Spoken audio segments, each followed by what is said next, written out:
Now, as a way of trying to highlight the fact that the real nature of reality is incredibly complex and multifaceted, I want to use one of these crop formations as a classic example of that, that the true nature of reality is very complex.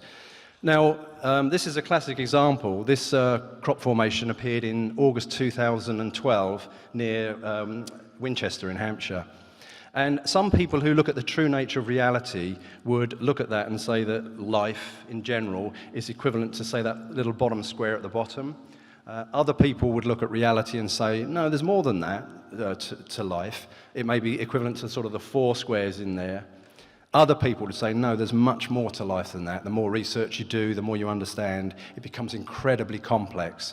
And this is very relevant, this formation, actually, because it's within Buddhism, it's called the endless knot, and it actually relates to the infinite wisdom of the Buddha.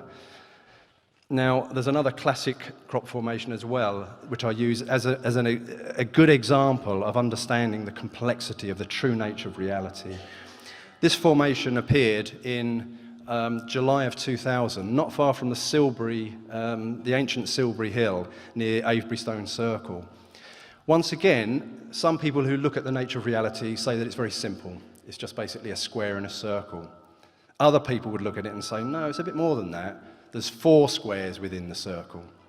Other people then would say, no, it's even more than that. There are hundreds of squares within the circle. And this is a classic example. Unfortunately, I can't use the laser pointer, but if you draw a line down the middle of that formation and you were to fold it across, all of the large squares and the pins in the bottom right-hand corner actually would plug into the empty squares on the left. Now, the same goes for the middle area, and you can fold it upwards. And as you can see, the complexity of this, the more that you study it, you realize this is just not sort of thing you could do with ropes and planks of wood. But as I say, it's like an analogy for the true nature, the complexity of reality. Now, of course, there have been references to extraterrestrial beings through the whole of history, but there have also been references to angels. And in some cases, some beings are shown with wings, as many people who see angels say they have wings, but they're not angels. And this is a classic example. This is one of the Anunnaki gods, and it's Utu or Shamash. Now, interestingly enough, he was known as the commander of the spaceport of the gods. And this is why he was depicted with wings, because they had the ability to fly to and from the earth. But this wasn't because they were angels, just because they had that technological ability. And of course, this is going back through the whole of history, the sort of the genetic engineers of the early humans. And Ezekiel had some incredible interactions with beings that came to and from the earth in technology.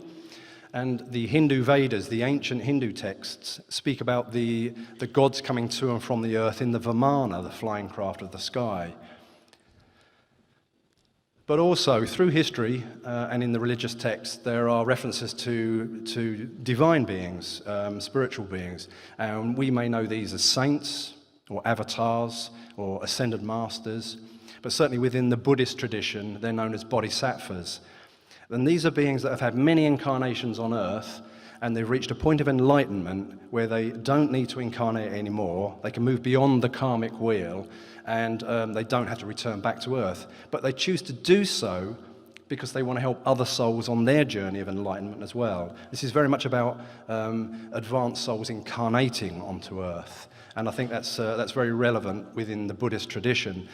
But this is not, I don't think that they're angels. These beings are of the human stream of souls that have many incarnations on earth, whereas angels seem to be something very different. They are like messengers from God that are there to help on a spiritual level. We've certainly had many interactions with extraterrestrial beings through the whole of human history, and a classic example of that, of course, is the Starchild skull. Some of the amazing research by Lloyd Pye, and more recently in the UK, Andrew Johnson.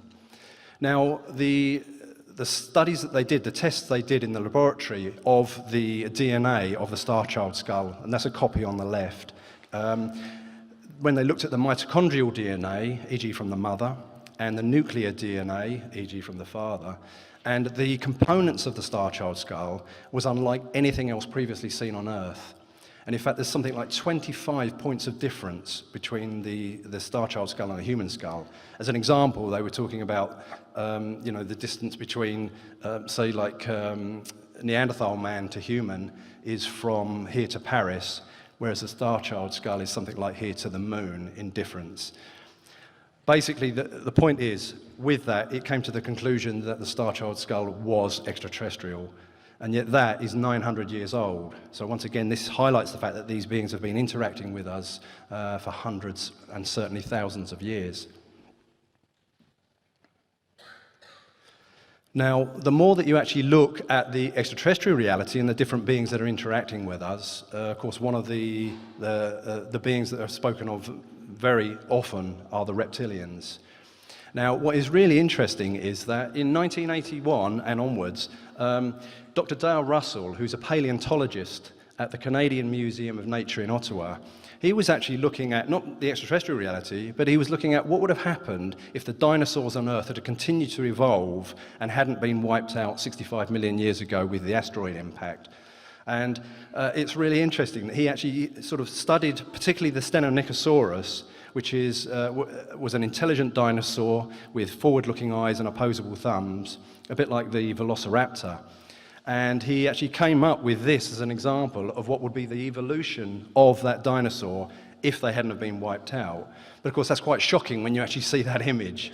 It's very much like the references to the current extraterrestrial reptilians that are interacting with us. Now, this picture is, or these pictures are from Edward Ashpole's book, The Search for Extraterrestrial Intelligence, which was published in 1989. This is another close-up of that. And when you look at it, it is quite shocking, to be honest with you, and seems very reminiscent of references to these reptilian extraterrestrials. But certainly, the more that you look at the different types of beings that are interacting with us, it is a very complex subject. Command Sergeant Major Bob Dean, who was an intelligence analyst at the SHAPE headquarters, the Supreme Headquarters Allied Powers Europe, which was the NATO HQ, he was actually based there in the early 1960s, and he was an intelligence analyst with above top secret clearance. And he said that in 1964, he came across a document that was called the assessment document. And this was the assessment of the extraterrestrial situation on Earth and the different types of beings that were interacting with us. Now, in the early 60s, they had evidence for at least a dozen different ET races interacting with us. And certainly the evidence, as you look at it, shows that you could put them basically, ETs, into three categories. There are those that are negative, that have a negative intent towards us, are using us, our genetic material, possibly manipulating things from behind the scenes. There are others that are here in a more observational capacity, observing as we go through incredible changes on Earth, now particularly environmentally, technologically. Thirdly, there are those that are here in a more benevolent capacity that want us to evolve, hopefully in a more spiritual direction. But again, as I say, it's an incredibly complex sort of subject the more that you look into it. But certainly, looking at this montage, you've got the reptilian extraterrestrials, which seem to be either physical beings, or in some cases, interdimensional negative entities. You've got the greys, different types, in some cases, the taller greys, which seem to be physical. In other cases, there's quite a lot of evidence to show that they are actually robotic or like automatons, androids. You've got the human types, of course, many people call them Nordics. You've got energy beings. And then also you've got a lot of research shows that there are military abductions as well. And this is where this gets really sort of dark and nefarious, because many abductees have said that they've seen, while being abducted or during the abduction process, military personnel working alongside with some of these extraterrestrials. So again, when you think that this is going on behind the scenes, you can understand why it's going to be harder and harder to discuss this as a reality in open media. And up at the top right, I show an image of an angel. Not because an angel is an extraterrestrial, but because if we're to truly understand the true nature of reality, we need to understand all these various aspects, including that sort of the spiritual side as well. Now, I'm sure many of you have seen this before, This is one of the incredible crop formations that appeared at Crabwood near Winchester in Hampshire. This was in August 2002. This was the third year in a series of crop formations that appeared that were very much a SETI communication. The first two appeared near Chilbolton Radio Telescope in 2000 and then 2001, which gave a very clear SETI communication. And then the third year here, just 8 miles down the road when this formation appeared, and this was appeared underneath a bank of microwave towers. And the SETI program looks into the microwave spectrum as well as the radio spectrum. Now, again, the more that you look at this, and certainly the further back you are, if you squint your eyes, it becomes very clear, very third-dimensional, a photographically real image. And yet this is just made of many, many lines of depressed crop. Give you an idea of how big this is. It's about 350 feet. Right at the top, see that the car up there parked on the road, so it gives you a good idea of the size of some of these formations. But the fact that you even have sort of shading on the right cheek, again, I don't know how that was created, but very photographically real. Possibly the 3 dots above the shoulder are meant to represent UFOs in the distance. But the incredible thing is, it looks as though this being is holding up a disc. Now, this appeared around about the 25th anniversary of the Voyager probe, the one that went out into space that had that golden disc on board, with people speaking, music playing, children talking, and greetings in 54 Earth languages. So I think the timing was very apt. Now, some people who look at that say that these are just circles, but in fact, that is a spiral of crop that runs from the center in an anti-clockwise direction and then comes all the way out until it comes out at the bottom there. Now, I actually walked that, and that took me about 15 or 20 minutes to walk that spiral. So that must be the equivalent of about a mile in length. So you can imagine how difficult that would be to do. It's hard enough to do a spiral in a computer, let alone on a sloping field as that is, during the middle of the night with ropes and planks of wood. It's just not possible to do a spiral in crop, let alone one as complex as this. And as I say, it becomes even more complex because if you look at the dark areas, they are all standing crop, which comes up to about the top of your thigh, and then all the light areas are laid crop. But wherever you are within that spiral, the laid crop all points into the center. So it's very, very well constructed, but complicated. So looking at as though this was a disk, like a CD, this was plotted into the computer using the ASCII code, and it actually comes up with a message. And it says, "Beware the bearers of false gifts and their broken promises. Much pain but still time. Believe there is good out there. We oppose deception. Conduit closing." And of course that is an incredibly powerful message. Now there are many people who study UFOs and ETs, and some people think that the Greys are actually here to help us as we're going through these technological and environmental changes. Other people feel they are actually like the message. They are the classic deceivers, and they are taking material from us. They're not to be trusted. Now, I personally would go along with the latter. I would not trust these beings. But again, as we go through this process, once disclosure happens, which it will, so the people of the world can know that UFOs and ETs exist, people are going to have to sort of look at this within their own hearts, how they feel about the different type of beings that are interacting with us. And there are many, and it is very complex. But I say, it will all come down to the individual in the end. But certainly for myself, I would not trust these beings. And certainly, if we're talking about a spiritual reality as well, if one of these beings comes towards you brandishing a probe, you're not thinking pretty high spiritual thoughts, are you? Let's face it. Now, there is more than enough evidence to show that the reptilians are also working with the Greys, or the Greys work for them. Again, many abductees often see both these types working together, so there's more than enough evidence to show that. But certainly, as far as the abduction phenomena is concerned, there are probably one of the world's leading researchers into that was the late Bud Hopkins. Did some incredible research into the alien abduction phenomena. His research began where he started studying the missing time element as people were having UFO encounters. Then they would return home, say driving home, find that they'd returned home something like an hour and a half or 2 hours later than they thought they should have done. and began to realize that that missing time element must have been when they went on board the craft. So Bud Hopkins trained as a hypnotherapist and started to uncover what was going on in that missing time element when people were going on board and having certain medical procedures done to them, genetic material removed, etc. He ended up writing about this as missing time. Over a period of time, he ended up working with over 1,000 abductees from around the world. And one of the most important cases that he studied was the abduction of this particular lady, using the pseudonym of Linda Cortile. This was an abduction that happened in downtown New York on the 30th of November 1989, but it's a really important case because it involved many witnesses to it, including certain world leaders and political figures.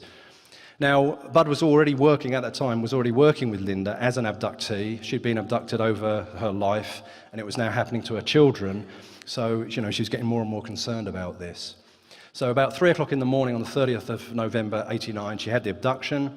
She then contacted Bud later that day and met him later on to talk about what had happened. And he did the hypnotic regression on some of the aspects she couldn't remember. Filed it away as a report similar to many others, of course, these abduction processes.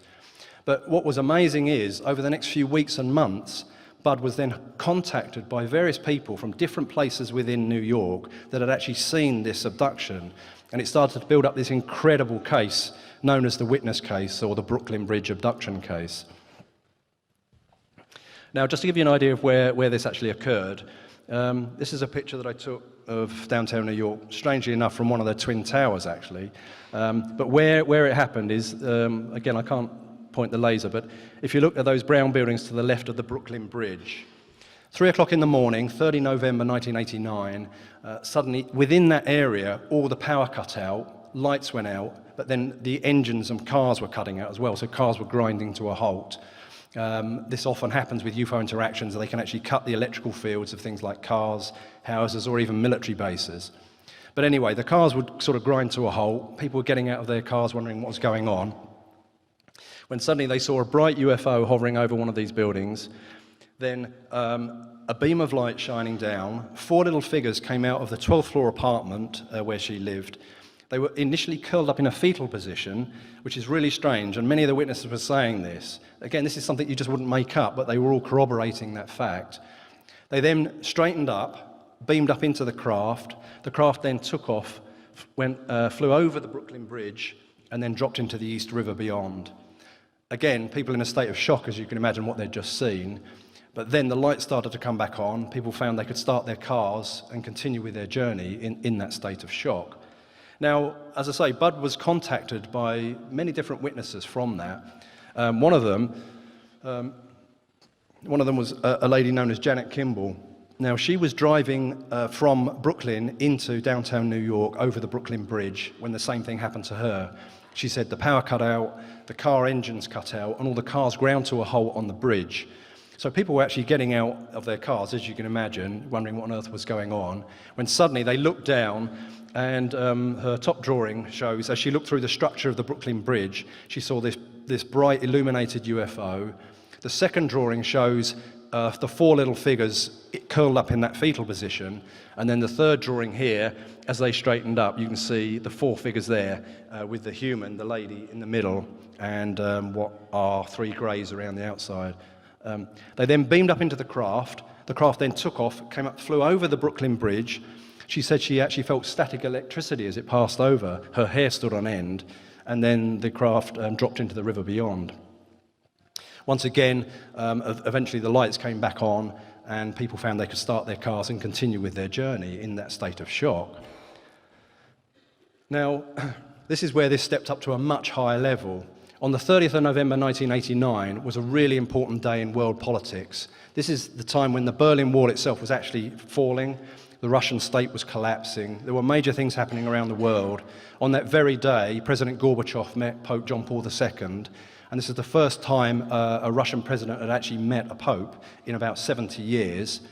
The following day, Bush Sr. Met Gorbachev in Malta. So there was a lot of stuff going on.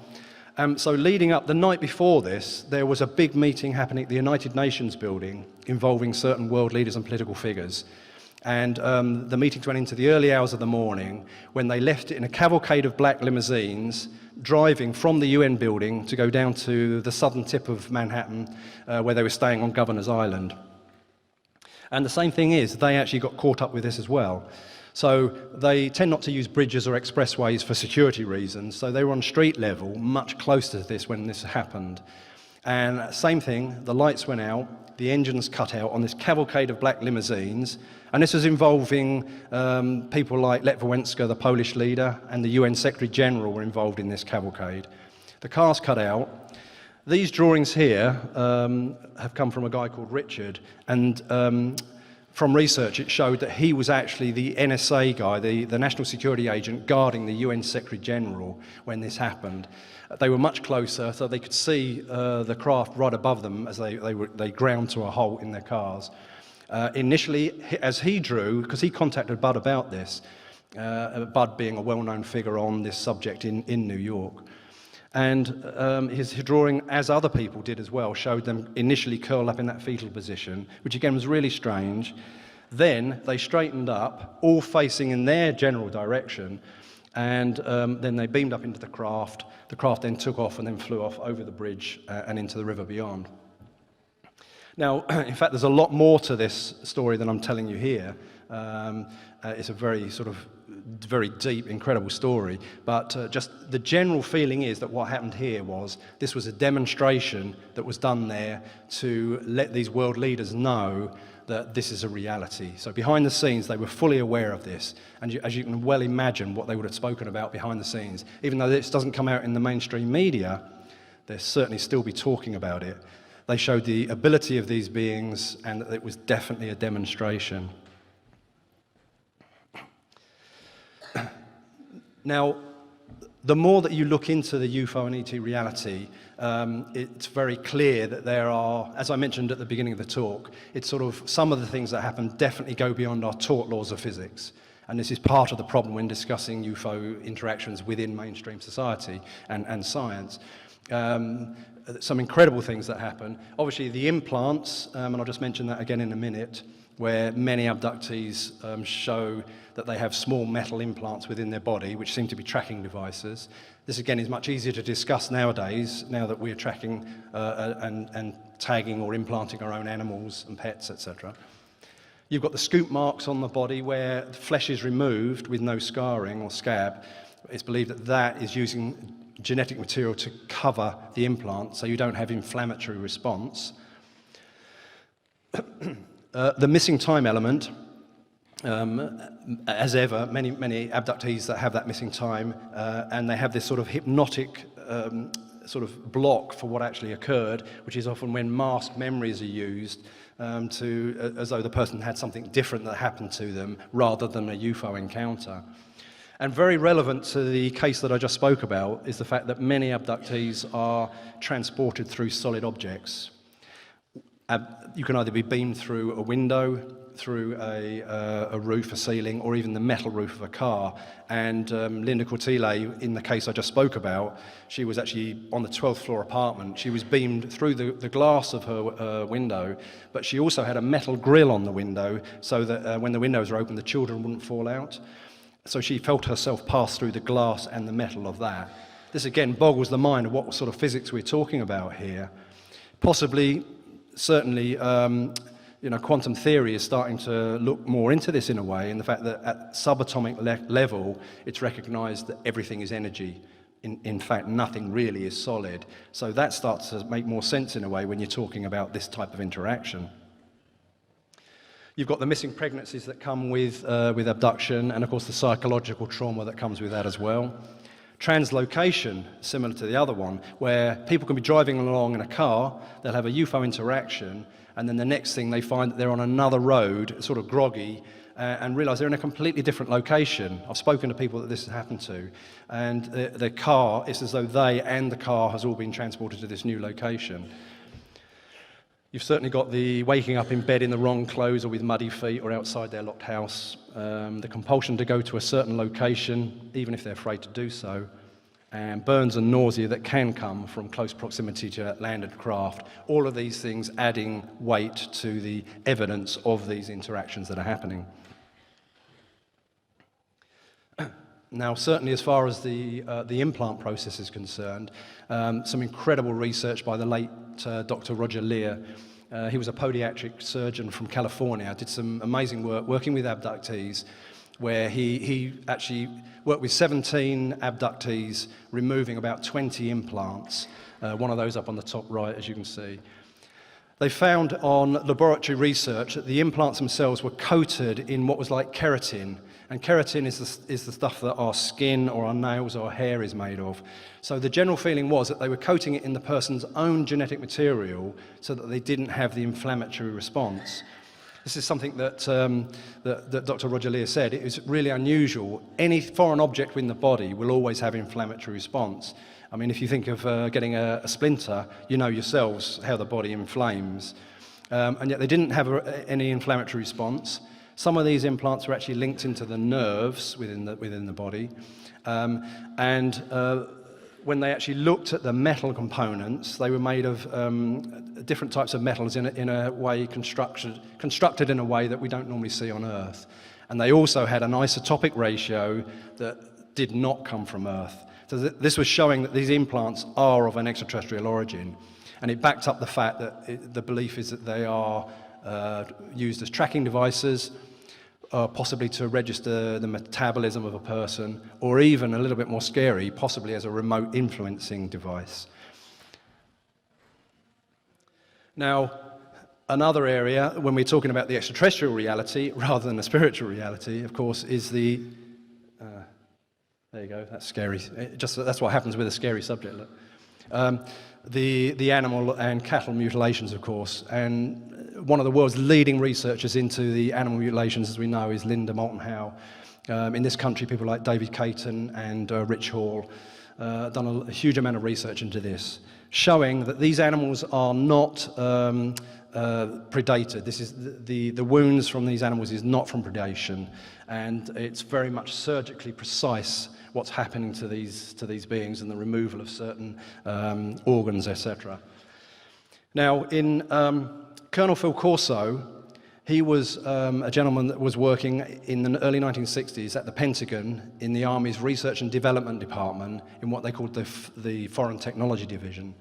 And it was his job, he said, to take some of the technology from the crashed UFO at Roswell from 1947 and to seed that technology into the mainstream industries through the government contracting programs. Technology like silicon chip, fiber optics, night vision, Kevlar, microcircuitry, lasers, things like this, that supposedly came from UFO technology, seeded through corporations like IBM, Monsanto, General Electric, into mainstream industry. And it sort of makes sense in the way we see how our technology has sort of blossomed and skyrocketed within the last few decades. But in regards to animal mutilations, he also spoke about this. And he actually said that animal mutilations were done by EBIs, extraterrestrial biological entities. And that they, the military, were aware of this since at least the early 1950s.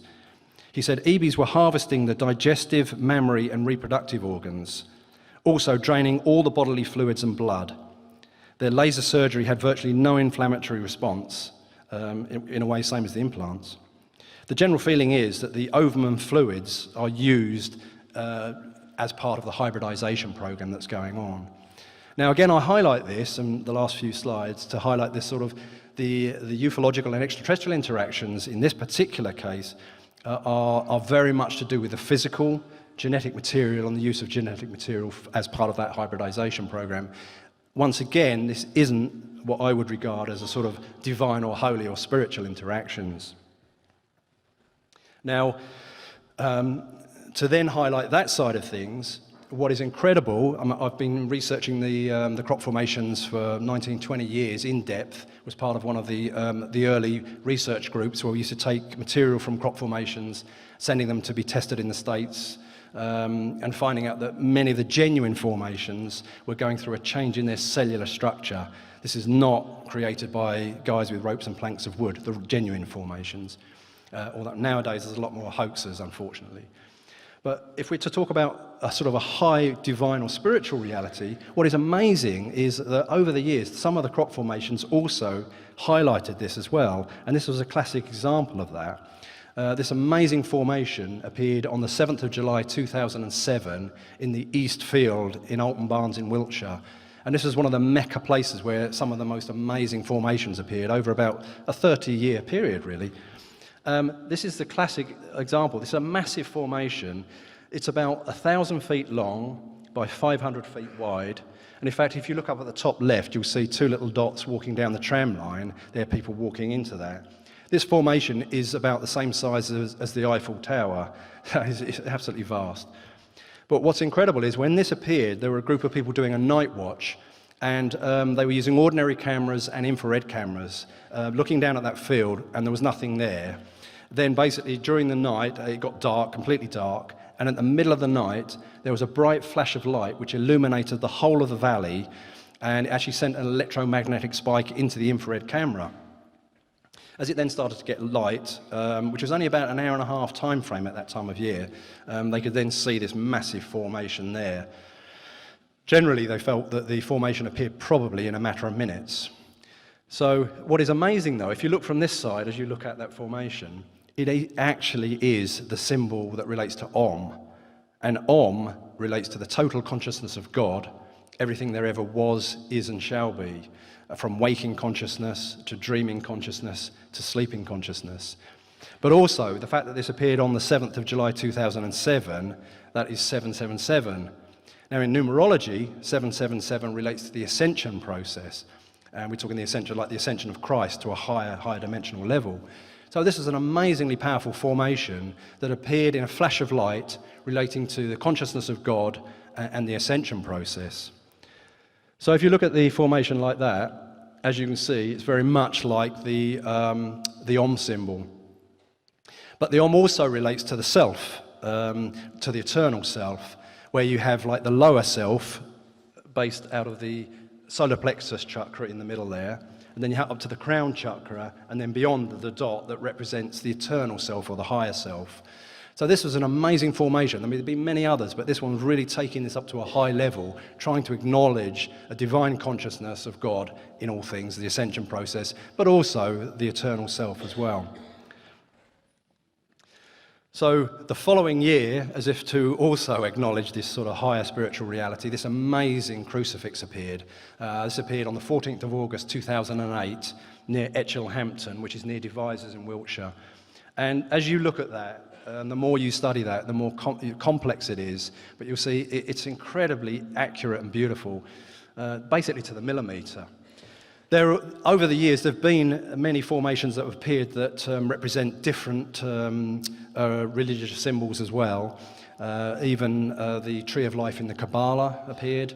Also a formation that relates to revelation or a revealing in the Native American tradition. So lots of these different formations are appearing, highlighting these sort of higher spiritual reality. But this one certainly was doing that as well. And just to give you an idea of the size of this, this is another amazing photograph by Steve Alexander from temporarytemples.co.uk. It's a huge formation. It's about 600 feet across and about 800 feet in length. The little black dot in the middle there is actually a person standing in the formation. It's the equivalent of about 2.5 football pitches in length. Absolutely vast, these formations. But what is amazing is, when this appeared on the 14th of August 2008, at the very same time in the States, there was actually a conference being held on the Turin Shroud, and the Turin Shroud being the cloth that the body of Christ was laid in the tomb after he was taken down from the cross and the crucifixion. Now, at that conference, there were some of the original STURP team, which stands for the Shroud of Turin Research Project, that did the first full scientific research of the Shroud back in 1978. And that involved people like scientific researchers, including biologists, botanists, ancient textile experts, forensic scientists, radiography and photographic technicians, even a nuclear physicist. They were involved in the research into the Shroud. They all concluded, when they looked at all of it, including the forensic detail, that the Turin Shroud was real, it was authentic. Now, for myself, I've been researching the Turin Shroud for probably over 20 years now. I've travelled extensively to the various sites and historical locations that relate to the Shroud. but also a secondary cloth that is the cloth that wrapped the face of Christ after he was dead on the cross. And that adds even more authenticity historically and forensically to the shroud itself, and I'll mention that in a minute. But certainly for those of you, I'm sure some of you are familiar with the shroud, but for those that you are not, it's a very expensive piece of linen made of flax. It's about 14 foot in length by 4 foot wide, and it's very much like this image here from the 17th century painting, that the cloth was laid on the limestone slab. The body was then laid on top of this cloth. It was then wrapped up over the face and then stops just short of the toes as the cloth is then draped over the body.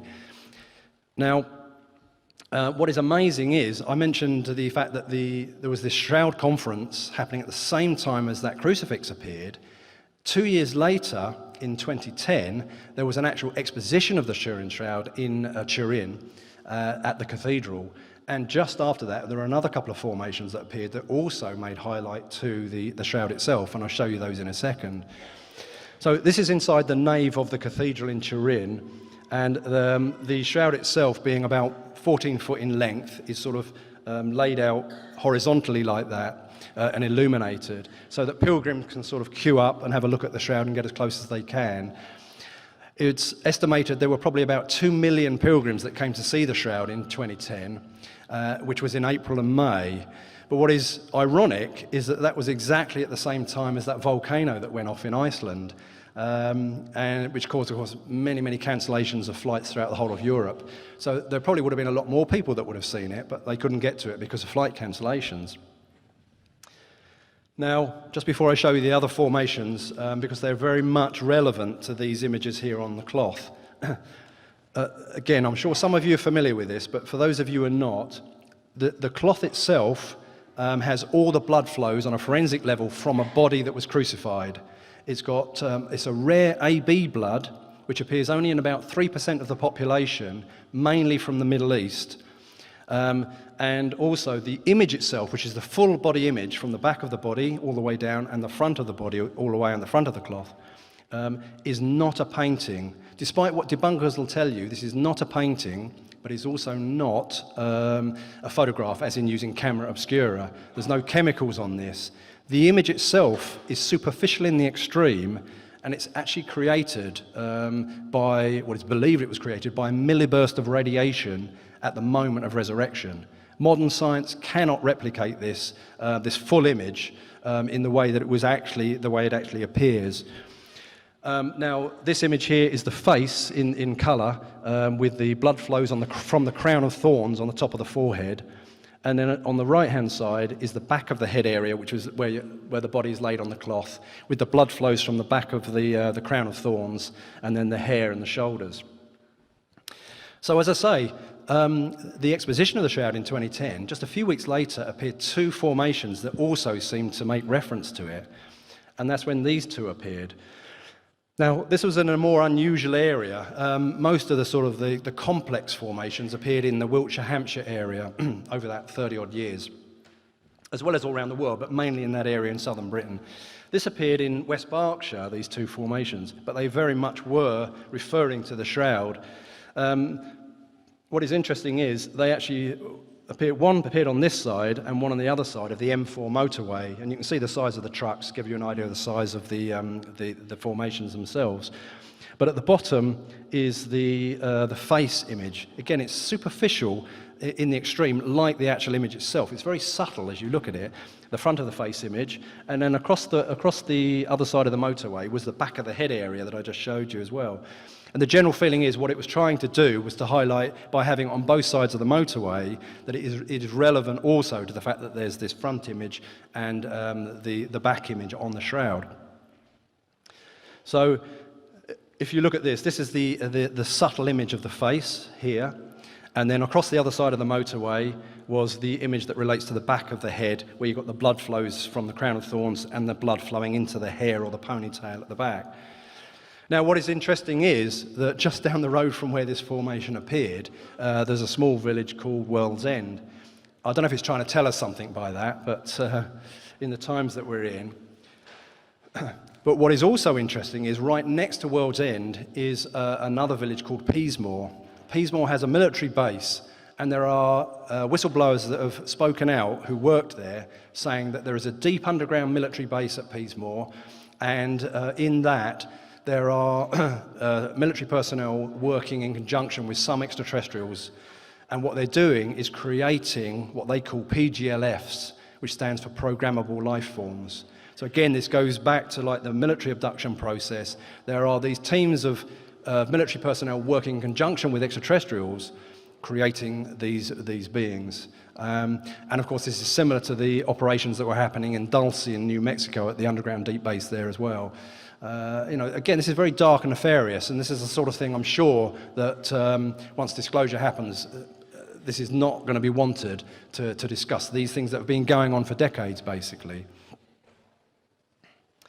Now, there's just a couple of other areas I want to highlight on the Shroud, again, because I'm trying to talk here about an event that occurred that I believe was miraculous, basically, the resurrection moment, this flash of light, basically, this milliburst of radiation that created that image. Now, I can't really point out areas without the laser pointer, but again, if you look at the image on the left, at the top you've got the face area of the cloth. The full body image is on the front and at the back. You've got the blood flows from the crown of thorns with this rare AB blood. The parallel lines on both of these, the front and the back area, are from a fire that happened in 1532 in Chambéry, when the Shroud was nearly destroyed, but thankfully it was saved, and the image itself was still reasonably visible, thankfully. As you go down on the left-hand side, you get the chest, and then you get in the middle, you get the lance wound in the ribs, which fits with the size of a Roman lance. What you're looking at is as though the cloth is laid on your body, so it's like a mirror. That is the right-hand side. That lance wound would have killed you alone. It would have penetrated about 5 inches into the lungs or into the heart. As you go further down, you then have the arms that are crossed, with the left arm crossed over the right, again as the cloth is laid on the body. Now, this is another area where you look at this, where the forensic detail is accurate compared to what may be just shown as images. For instance, the crucifixes that we see through history, or stained glass windows or paintings of the crucifix, always show the wound or the nail placed on the palm of the hand. But forensic research has actually shown that the weight of a human body, if it's nailed through the palm, stretches the skin and the body falls off. Now, of course, the Romans knew exactly what they were doing when it came to crucifixion. So they believe that they actually nailed at the base of the hand, at the top of the wrist, in that group of bones there. When you do that, there is a nerve that runs through the thumb, and it actually turns the thumb inwards into the palm. So then with rigor mortis, you end up with the thumb remaining within the palm of the hand. And that fits again when you look at the forensic detail there. The actual wound is at the base of the hand and the thumbs aren't visible, which fits with that detail. On the back image here, you have the blood flows at the top, as I said, from the crown of thorns. And then you've got the flog marks all the way down from the lashing. It's estimated about 100 lash marks with the dumbbell aspect of a Roman flagrum. Again, this is fitting exactly with the true reality of what happened at the time. The incredible thing about the Shroud is that it wasn't realized for all the time that it existed until the advent of photography, and the first photographs were taken of the Shroud in 1898. It was realized that it is actually, the image is a perfect negative. So when you look at the negative of the image, you're actually then looking at a positive image. Like I say, despite what debunkers will tell you, this is not a painting, but it is also not a photograph, as in using camera obscura and chemicals. It is by the change of the molecular structure of the topmost fibrils. So what is amazing, if you look at the left image, which is the black and white positive image, when you look at the negative of that, as you can see, it becomes very photographically real, and you know you're actually looking at a photograph of a body. Even more than that, once again on a forensic level, you start to look at the detail. If you look at the bridge of the nose is swollen, as is the right cheek as well, where he was clearly hit across the face as part of the flogging process. This is the sort of the detail that comes out of this the more that you look at this. Now, just a couple more images. I'm sorry to show you this one because, again, this is really gruesome, but it's a way of trying to highlight what I'm talking about. This is one of the rare crucifixes that actually show it as it was, with the nailing at the base of the hand, the top of the wrist. But as I mentioned earlier, there is a secondary cloth which is called the Sudarium, which is held in the cathedral in northern Spain.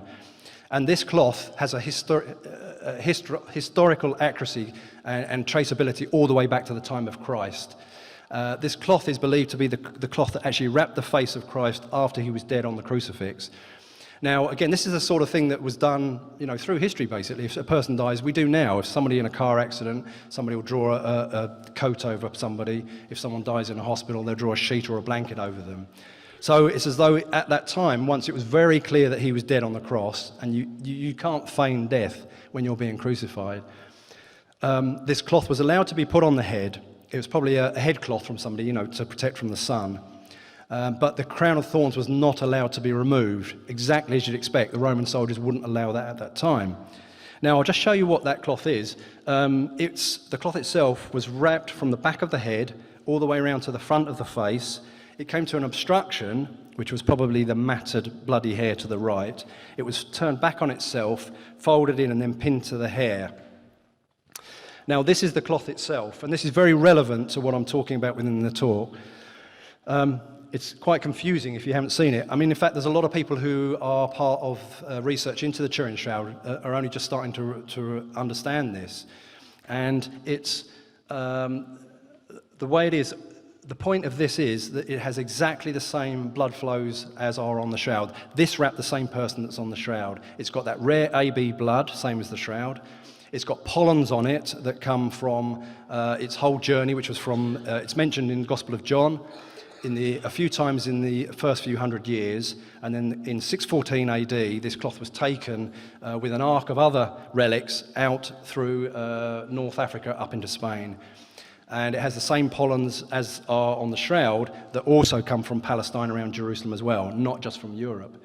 But just to highlight this area, at the back on the left is where the cloth was against the back of the head, and there are many holes through the cloth. The linen retains the holes from the crown of thorns, but you've got the blood flows the same as the shroud, and the blood flow that goes into the hair at the back.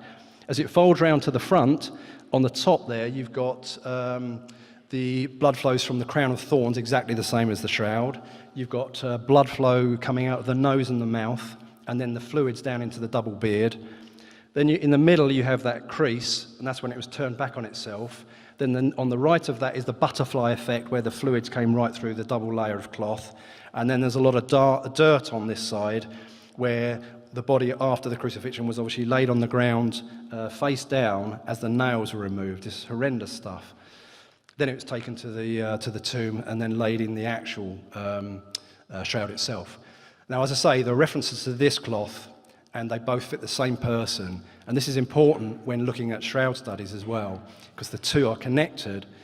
The most important thing, and this is what I'm trying to say here, is that on this, forensically, there is 1 part blood to 6 parts pulmonary edema fluid. And pulmonary edema fluid is the fluid that builds up in the lungs through great trauma.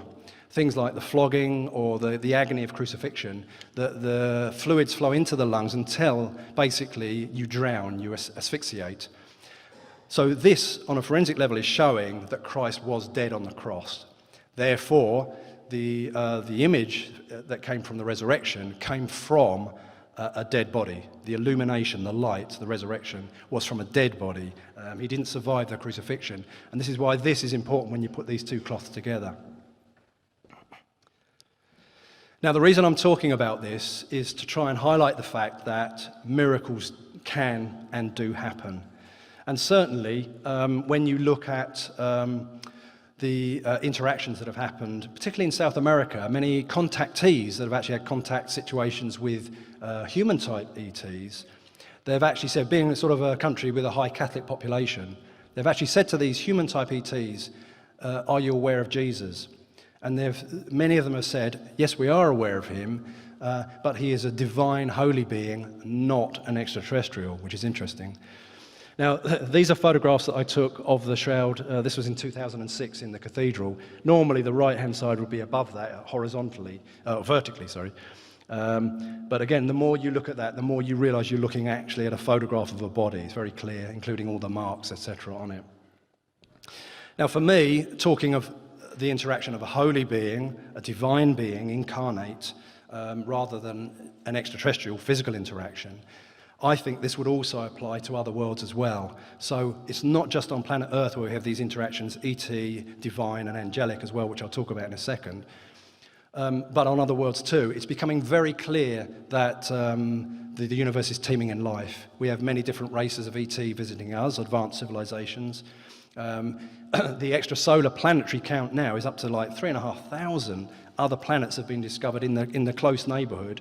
As you well know, just within the last few weeks, 7 rocky worlds around one star alone, about 40 light years away.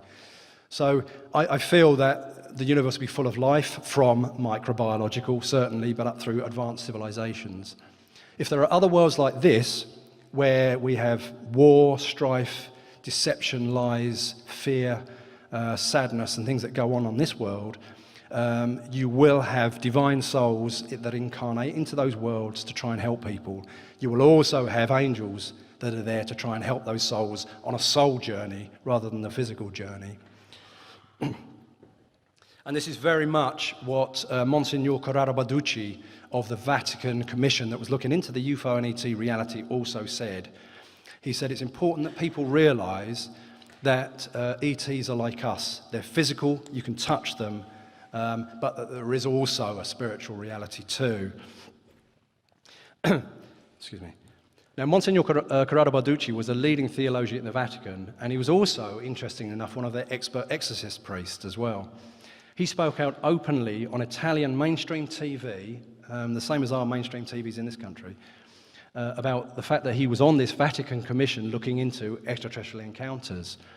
In 1997, he was interviewed by the cultural anthropologist and ufologist Michael Hessman, where he advised that the Vatican was receiving much information about extraterrestrials and their contacts with humans from their papal ambassadors in various countries such as Chile, Mexico, and Venezuela. There's been a huge amount of interactions in South America.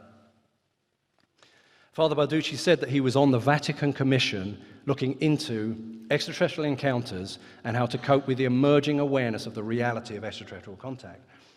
Now, in August of 1998, he said, this was on the front page of a British newspaper, actually, this. He actually said, "Is it reasonable to believe and affirm that extraterrestrials exist? Their existence can no longer be denied, for there is too much evidence for the existence of extraterrestrials and flying saucers." He also made reference to the angels while being interviewed by Michael Hessman in 1997, when he said, "We know with certainty of the existence of God, of the angels, and of us.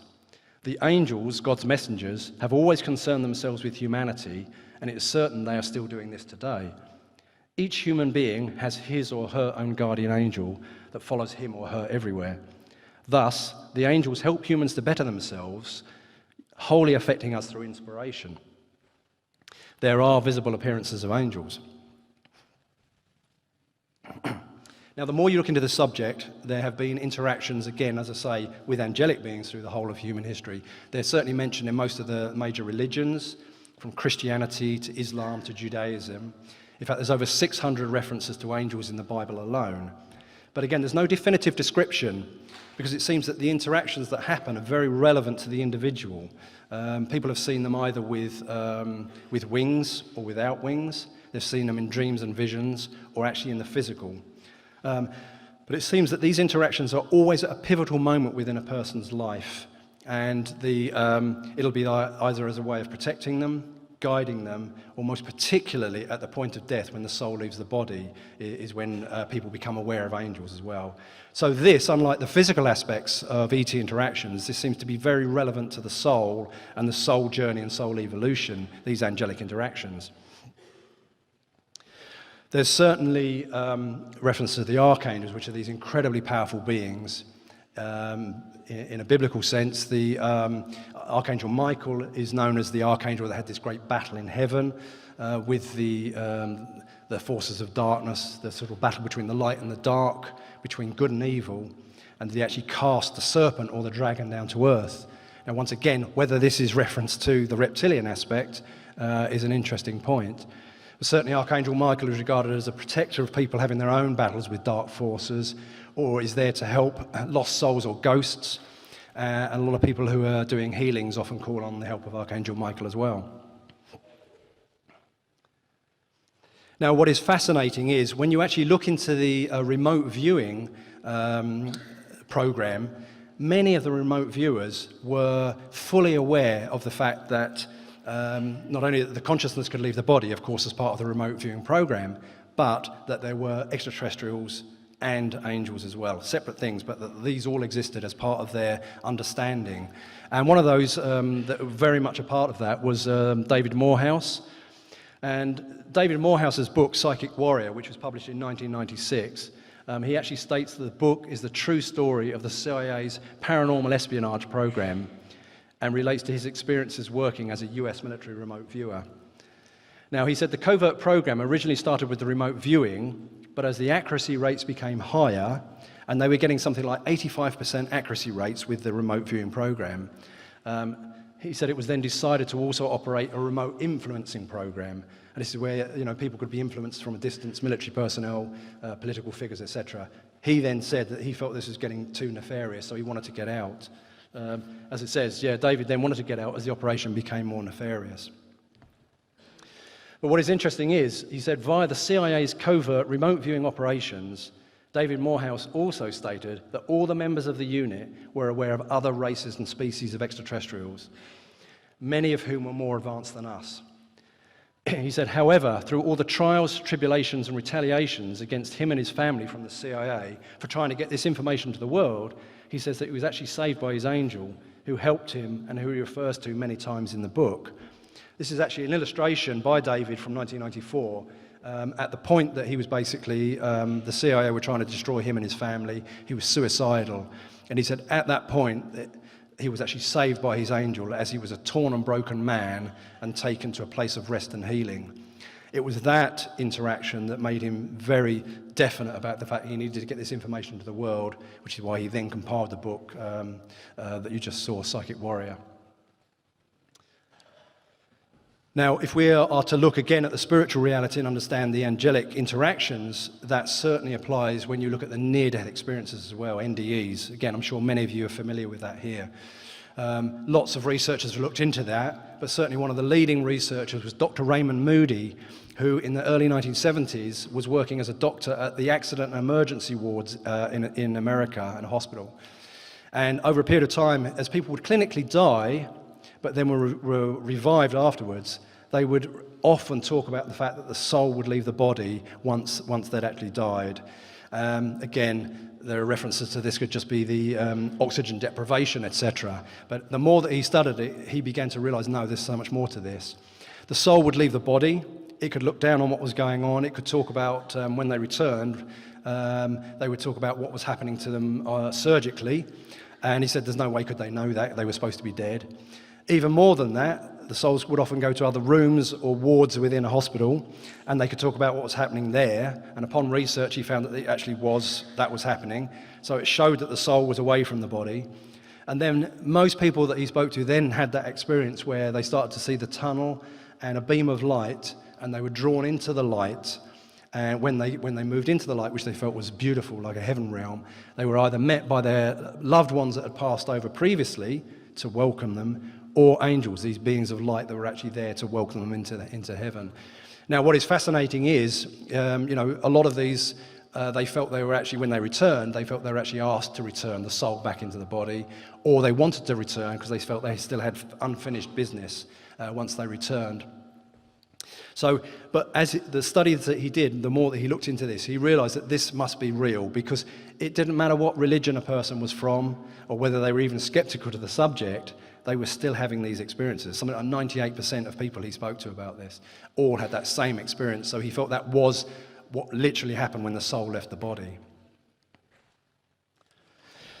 Now, over the years, I've researched a lot of these subjects. I've spoken, hundreds of lectures to sort of community groups and professional organisations to try and raise awareness of these various subjects, from UFOs and ETs to crop formations, but also the Shroud and angels.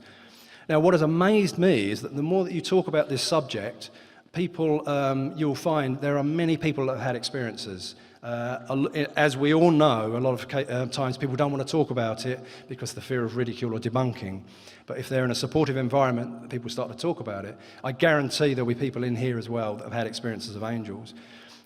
So what I want to do, some of these people that spoke to me about their experiences, I just want to highlight just a few here to show again that this is very much about the soul, really.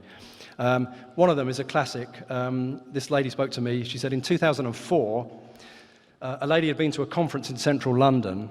After taking the train late at night to another area of the city, she had a long walk in the dark to her car. She said she was nervous and asked that the angels would be with her to protect her. She then instantly saw, next to her own shadow on the ground cast by a single street lamp, two new shadows appear, one on either side of her. Looking behind her, she saw there was no one else there. She then had an overwhelming sense of peace and felt that the shadows were cast by the angels helping her. In 2005, there was a lady that I knew who worked in a cancer clinic in a major city, and she told me about one case of the many angelic appearances she was aware of that had happened to terminally ill patients and their loved ones. This involved a man who was sadly on his deathbed, and his wife was there as he was dying. The man said to his wife that he could see an angel in light at the foot of the bed who had come to meet him. Now, this lady said that it seemed a particularly powerful testimony because his wife said that her husband was normally very skeptical about this subject. In March 2006, there was a program on UK television about bereavement and its effect on people concerned. One of the accounts in the program was of an 8-year-old child who died of leukemia. And just as he was dying, he sat up and whispered to his mother, who was by his side, "Angel." She said, "Can you see an angel?" He said, "2 of them," and then he actually passed away, literally, after that point. This incident helped his mother greatly as she had to deal with the bereavement and loss of her young son. I also spoke to another lady who in 1999 said she actually fell asleep behind the wheel of a car while driving. She had just been to see her husband in hospital and was concerned and very tired. As she fell asleep, the car drifted onto the verge and was going to crash. She then felt a presence on the back seat and a voice said, "It's okay, just keep going straight, you'll be all right." She felt very peaceful and was able to calmly drive the car back onto the road. She looked into her rear-view mirror and saw a figure sitting behind her in the supposedly empty car. She said she knew it was her guardian angel and he had saved her.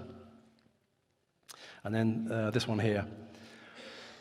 Over the years, countless people who believe they've had an angelic experience or feelings of protection have said they've come across a small white feather that appeared inexplicably, as if to acknowledge that they'd really been in the presence of an angel.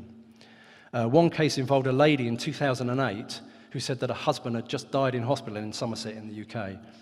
She and her family had gone to the hospital, driving through thick fog to get there. As they stood around the bed, they all noticed a white feather on her husband's chest, on his pyjamas by his heart, and said that it hadn't been there previously, literally previously. Simultaneously, the fog seemed to clear outside and a shaft of sunlight shone through the window and shone onto his face. Her daughter was so affected by this event that it actually changed her view of life, and she kept the feather in a cutting of his pyjamas because of that. When his wife visited his grave for the first time, there was another white feather on it, which she showed to me from her purse. This also gave her great courage and helped with her grief, but also with a belief that the soul goes on after death and that her husband was okay, which was an amazing event. Now, in a way to sort of highlight that, I use this beautiful stained glass window, which sort of shows that event in effect, where the person is dying, the soul is about to leave the body, you've got the loved one, the grieving loved one next to them, but then the light, the holy light appears, and you've got the angels present there to welcome that soul or guide that soul into heaven. And looking back at the NDE experiences, like I say, most of the people that had NDE experiences they said that on the other side is beautiful. It really is unbelievable, as you would imagine heaven, whereas there is something wrong here on this dimension. There's something wrong, and they all felt that same thing. Now, if we're to look at the total nature of reality, as I said earlier, with the complexity of those crop formations as an example, we need to understand the UFO-NET interactions, holy and divine beings, angelic beings, but also the fact that there are ghosts in poltergeist. And nowadays, there's more than enough evidence to prove that as a reality. We've got evidence that comes from cameras, video, and audio tape. I'm sure many of you people have seen images of the orbs. You've got equipment for measuring electromagnetic fields and temperature fluctuations relating to ghost and poltergeist activity. We've got more than enough medical evidence to show that the survival of the soul after death, and that includes those studies of near-death experience. And the anecdotal evidence from psychic mediums, people who have interactions with souls that have passed over, that want to pass a message back to their loved ones. Certainly many programs. Sixth Sense with Colin Fry is an amazing program. More recently, there's a series called The Ghost Inside My Child. It's a really good program or series that relates to young children talking about their previous incarnations, which they can sort of back up by evidence. It's an incredible series. But again, this is something I think we need to be aware of. This is this massive building was only part of this huge complex. This was what used to be a Victorian mental hospital. This is in Somerset in the UK. And the building itself had lain derelict for a long period of time, and then in the late 90s and into the early 2000s, there were developers that wanted to develop the buildings and make it into flats and apartments for people going to move in there. Now, my wife was a graphic designer and illustrator. She was actually invited to come and do the illustrations for the brochures for the developers once they started to make the flats and apartments. And when she got there, she's very psychic, she realized there was a lot of ghost activity there. And what happened is, it seems like the development work stirred up a lot of the ghosts, and then poltergeist activity started to happen. As people moved into their flats and apartments, they were getting poltergeist activity. So we were actually asked to go and help them, to try and help these souls, these ghosts. It was a huge complex. In fact, in this picture, those in front of the big building, those stacks outside the front, they are actually ventilation shafts for a whole underground area. In some areas it was for storage, other areas actually had solitary confinement cells. So it was pretty horrendous, the stuff that was going on there back in these Victorian mental hospitals. You had people having lobotomies, the electric shock therapy, a lot of people were committing suicide. All of these things lead towards souls becoming lost and that then become ghosts, basically. So it was an incredible synchronicity how we actually met the guy that had the keys for this underground area. But we actually went in there, my wife and I, and some of the areas, as I say, were for storage. This particular area, the rooms on the right were the solitary confinement cells. So people were actually taken down there, left in there for long periods of time. In some cases, they actually died while they were in there. We became aware of the ghosts that were in there, and what was really, really sad is that these spirits were basically trapped within those rooms because they didn't realize they could actually leave now that they were spirit. So with the help of the divine light and the angels, my wife and I sort of were able to guide them out of these underground areas into the ordinary light, sunlight, before they could then move into the sort of the divine and holy light with the help of the angels. But again, this is very serious. This isn't Hollywood, this isn't entertainment. I mean, this is serious. To me, I think there are millions of lost souls around the planet, ghosts, poltergeists, etc. And we need to be aware that this is not for entertainment, that these beings need help and guidance as well. So in view of that, all the things that I've been talking about at the moment, we tried to put together, my wife and I, this sort of the complexity of the true nature of life, what we call the heavenly hierarchy, and it is incredibly complex and multifaceted and multidimensional. At the bottom, you've got the earthly realm, which of course we're all familiar with the humans and animals. You've got natural forces, you've got visitors from other realms, and in the past, of course, the patriarchs and prophets, these intermediaries of God or the gods.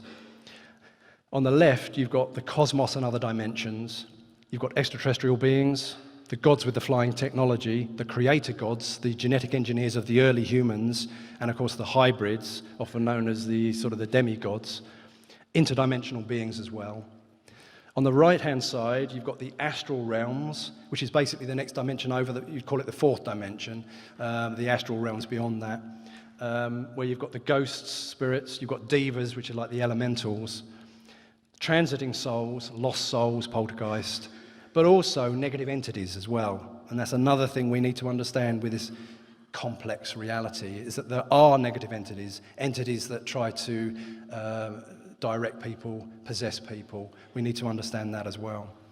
And then above that, beyond these other dimensional realms, going beyond that into the heavenly sort of realm, you have the higher dimensions, where the angels, the archangels, the cherubim, the seraphim, these are the divine messengers of God concerned with the soul. Christ, ascended masters, Buddha, saints, bodhisattvas, the enlightened ones and the ancestors. Basically the origin and final resting place for all forms of life. And yet all of this interconnected by the divine consciousness of God. So it is really complex as you look at this nature of reality. But also, the same actually goes when we look at the UFO and ET reality as well. It is not as simple as just one race with one type of technology interacting with us. Most of you here are fully aware of that. There are many races with different technologies. Certainly from early July 1947, it became very clear that UFOs and ETs existed in this current period with the retrieval of the craft, the unusual metal fragments, and the bodies from Roswell. And, you know, of course, the debunking came in from that time onwards. But this is sort of very much physical craft with physical beings. The Rendlesham Forest case, which for Britain is probably one of the most important cases in the world as well, to be honest, but certainly in the UK. These were the interactions that happened at the end of December 1980 over a 3-day period. Many different types of interaction involving US military personnel, British civilians and British police officers around Rendlesham Forest between the two military bases of Bentwaters and Woodbridge. One of the classic interactions, of course, was the triangular UFO that landed in the forest that was actually touched by military personnel. It had symbols on the side. There was also a huge ball of light that actually split into 5 other balls of light flying off in different directions. There were balls of light that flew through the trees and actually went through the cab of one of the military vehicles, sort of terrifying the occupants. There was also a UFO that shone a beam of light down into the weapons storage area. And at that time, in the 80s, people didn't even realise that Bentwaters actually had nuclear weapons there in these weapons storage areas. Most people thought it was just Greenham Common down the road. So clearly the occupants of the UFOs were aware that in that site were nuclear weapons. There was also one of the UFOs shone a beam of light down in front of the feet of the Deputy Base Commander, Lieutenant Colonel Charles Holt. So they were also aware of who was the leading military personnel within that group at that time. This again is a classic communication. So this was sort of stepping this up to a higher level as well. There are also some incredibly beautiful craft that go beyond sort of nuts and bolts, metallic type technology to these what are known as plasma craft or jellyfish craft that have been appearing in Mexico, at Tepoztlan in Mexico. Carlos Diaz started taking photographs of this one as well, from 1981. And this has been going on over several decades, these interactions that have been happening in Tepoztlan. It's estimated there's something like 12,000 witnesses that have actually seen these objects in that area. Incredibly beautiful. It's believed that these are advanced, highly advanced, sentient, organic thinking type craft beyond nuts and bolts. But as I say, the interactions that are happening there still go on. In March of 2014, I actually went to Tepoztlan, and it's a beautiful place in the mountains. It's known as the Sacred Valley, and I say many, many witnesses have seen these objects over 30-odd years, really. And I actually spoke to one witness who said that only the month before, so this is in February of 2014, he actually saw not just one of these craft, but 3 of them hovering at the edge of the village, just below the mountains, as this illustration. He said 2 of them were the classic sort of orangey yellow colour like you just saw. The other one was really unusual. It was a blue-white colour. And he and his wife, as he stood watching this, he said silently they were hovering there. Then the 2 reddy orange ones moved to the right-hand side, and the blue and white one remained stationary, silently just hovering there. After a while, they then had to continue with their journey, and he said that when he got back to where he lived, he spoke to his neighbours about it, and they said they are aware of this, that people have been contacting each other by phone, etc. They were fully aware that something incredible was happening over Tepoztlan. This was in February 2014, so very recent. Well, what is amazing is in September of 2008, my wife and I went to Madeira. And while we were up in the mountains, there was a place in the mountains that reminded us, the topography of the mountains reminded us very much of Tepoztlan. And we've been following that case for several decades, incredible case with these plasma craft, these jellyfish craft. So because we were sort of reminded of it, the mountains were very similar in the way they looked, we started discussing about this and saying how amazing it would be if we could actually see something like that. It's amazing enough to see a metallic type UFO, but to see something like this that's advanced, that's sentient, possibly organic. What was amazing is that the next photograph that I took, it actually came up with this incredible object up there, which was very much like that. You can see that sort of the white oblong showing a structure on the top, but beyond sort of nuts and bolts technology. This is not a balloon or one of those balls that are on a cable. This is actually hovering over the ravine between the mountains. But to us, we were really humbled by this because it had been like a heartfelt request, how lovely it would be to actually see something like that. To then have this as a response, either by an organic technology or possibly even by a life form, was really profound. But certainly, again, as you look into the UFO interactions that have been happening, they go beyond the sort of the classic 30-foot across sports model to these organic craft as well, but also to these massive objects that have been seen around the Earth. And there have been many of those. This is a classic example. This is actually a reconstruction based on the sketch by Captain Tarichi, who was the captain of a Japan Airlines cargo flight, a 747 Jumbo, on the 17th of November 1986, flying from Reykjavik in Iceland to Anchorage in Alaska. And they actually came across this massive object. It was seen by the crew in their aircraft, by crew on another aircraft. It was also tracked by air traffic control in Anchorage as well. And he said this object was so big, it was the equivalent of about over 2 aircraft carriers in size, this object, as it actually started following the aircraft. Once again, as you look at this, if you look at the size of the Jumbo as he drew it in the right-hand side, you think that your average Jumbo can hold about 450 people. So if you look, that would fit in just that little bit above. And yet, of course, that ran all the way around this. He said it was sort of like a walnut-shaped craft. This is massive. This is the equivalent of a town or a city, the amount of space that would be in that. So who's driving that? Can you imagine the sort of the debates that go on behind the scenes about this? There's also another one as well. I spoke to an RAF pilot. He was a retired squadron leader, and in the 1960s he was actually based at RAF Akrotiri in Cyprus. And he said he was actually scrambled. He was the duty officer, and he was scrambled in a Lightning jet, as the illustration at the bottom here, which at that time was one of the most powerful jets at the time. He was scrambled to go and look at this massive sort of cone-shaped object which was hovering high above Cyprus, moving slowly above Cyprus.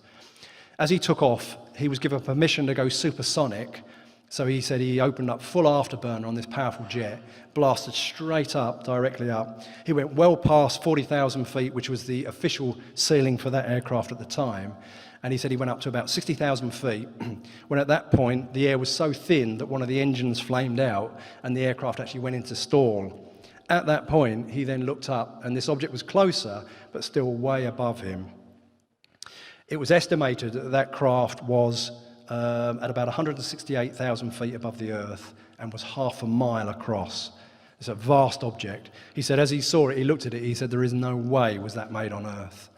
He then, of course, once he refired the second engine as he came back down, when he landed, he had the usual debriefing from the wing commander to say, you're not allowed to talk about this, as many other pilots, military pilots, commercial pilots have done as well.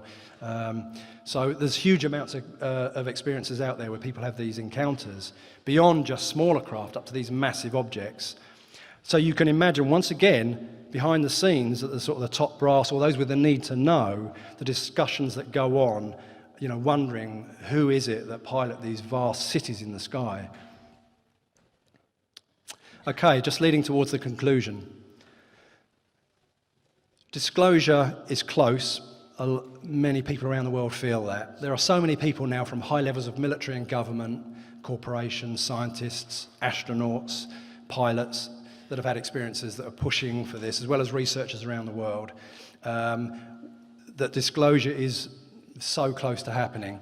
Once it does, in one form or another, it's going to cause massive debate around the world, as you can well imagine. People are going to be discussing this, what are ordinary interactions, holy interactions, and the fact that these all go throughout history. So you can imagine within the mainstream religions as well, this is going to cause a huge amount of debate as people discuss this.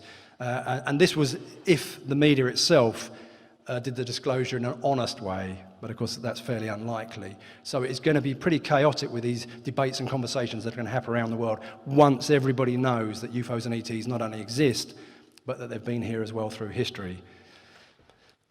Okay, this is the final slide.